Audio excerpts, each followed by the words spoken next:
Hi Elliot, this is Coach Smart from ABC Baseball Camp. So I'm going to do your video evaluation of your hitting. Okay, so I'm going to watch a swing here and see what we got. Okay, so Elliot, let's look at your setup first, okay? How you get set up in the batter's box.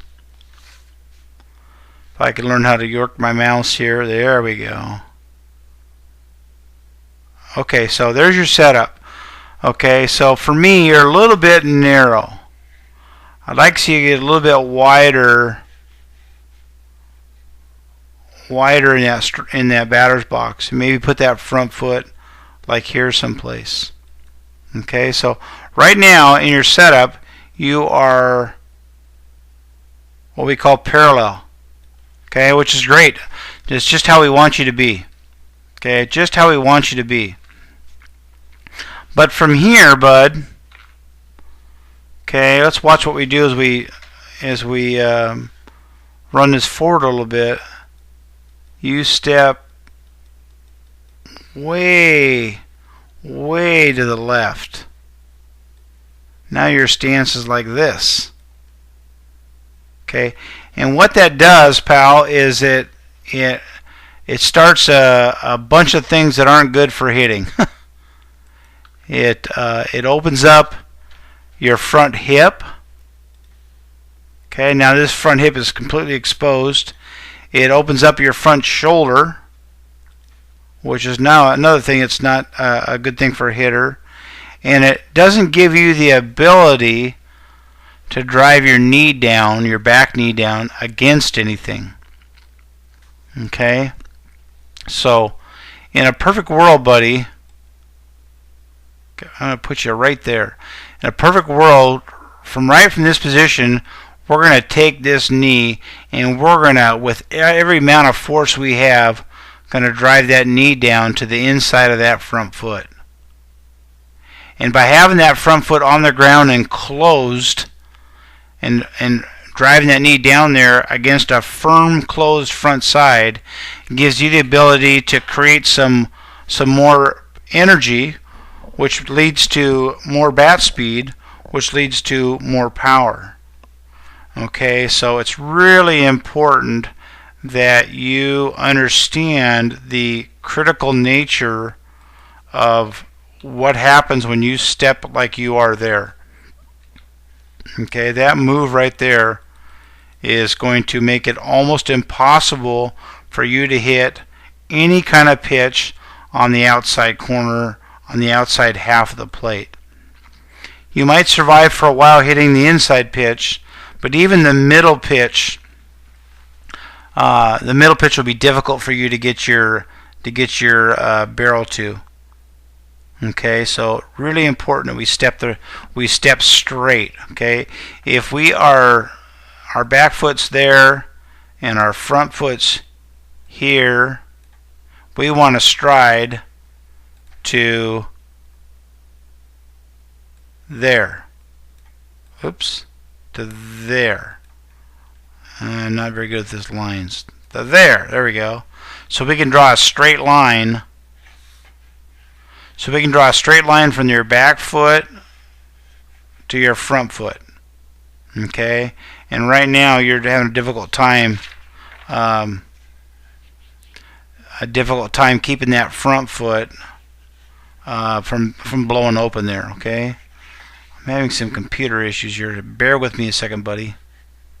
I can't find my pointer. Hello. Oh, there it is. There we go. There we go. Sorry, Elliot. So we got to make sure that we're stepping straight. Let's look at another swing. See if maybe that was just an anomaly. See how you are set up right there? That's perfect. Okay. Now if I can get you to step straight instead of like this, we're in good shape. Okay.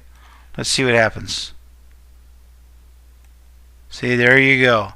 That front foot bails out, and there goes that front hip and that front shoulder, and all sorts of things that aren't very good happen. So we got to make sure we take care of that. That's got to be fixed right away, buddy. Okay, that's a big deal. Okay, so let's watch your swing. We'll kind of forget about that for a second. Let's watch what you do with your hands. Although things are all connected, but let's watch what you do with your hands here. Okay, right there is pretty good, but how you get there, you know, you get flat a little bit too early, Elliot. Okay, we all know we have to be level through the strike zone.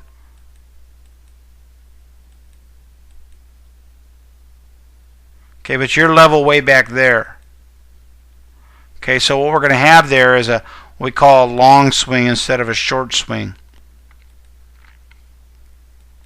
Okay, when you start getting older and facing, you know, way firmer pitching, that's going to be a difficult, that might be prove to be troublesome for you just from that standpoint. So we got to make sure that we see how you drop your hands there. Let's get you back in your setup for a second. I want to show you something. Okay, so let's just pretend that you have your bat where I'd like to see it would be like up in here, above your helmet, above the level of your helmet. As your hands, okay, as your hands come forward and start to go down like this, they start coming towards the baseball, your bat starts to drop down here, okay, and then your hands come down a little bit more, and your barrel starts to come down here too.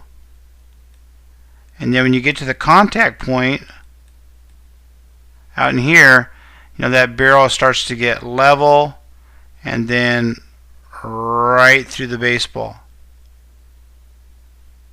Okay, and what you got going on is with your barrel behind your head, your barrel ends up just going down and then coming back up through the zone. That just takes longer. Okay, and I'm sure you probably get away with it now from where you're at the competition and the age you're at now, but I want you and your parents to think about the big picture here of what's going to happen in 3 or 4 years when you're facing 80, 85, 90 miles an hour in high school, and you're going to have to shorten that swing. So I would work hard about and really think about making your hands go. Your hands right now, buddy, just go down. I mean, your hands don't move. Watch your barrel. Your hands should be going forward right now, and they're just going down. They're still going down. They still haven't gone forward at all yet. Now they start to go.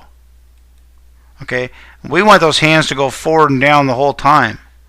I'm going to draw a little blob of yellow here for you. If I can get this stupid mouse to work better.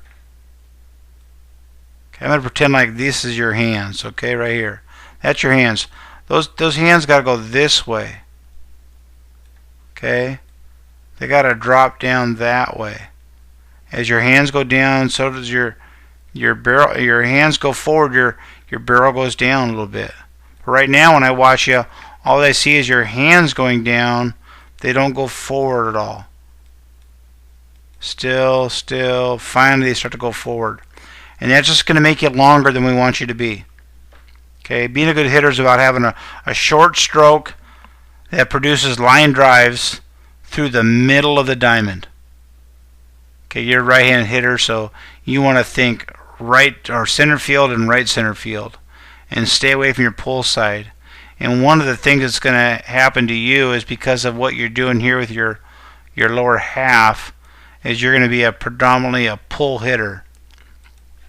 And the bad thing about that is that pitchers aren't going to throw you inside. They see you stepping like that, they're going to throw you on the outside, and they're going to make you prove to them that you can hit that baseball.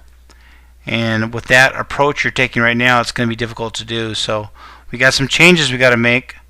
Okay, so how do we make those changes?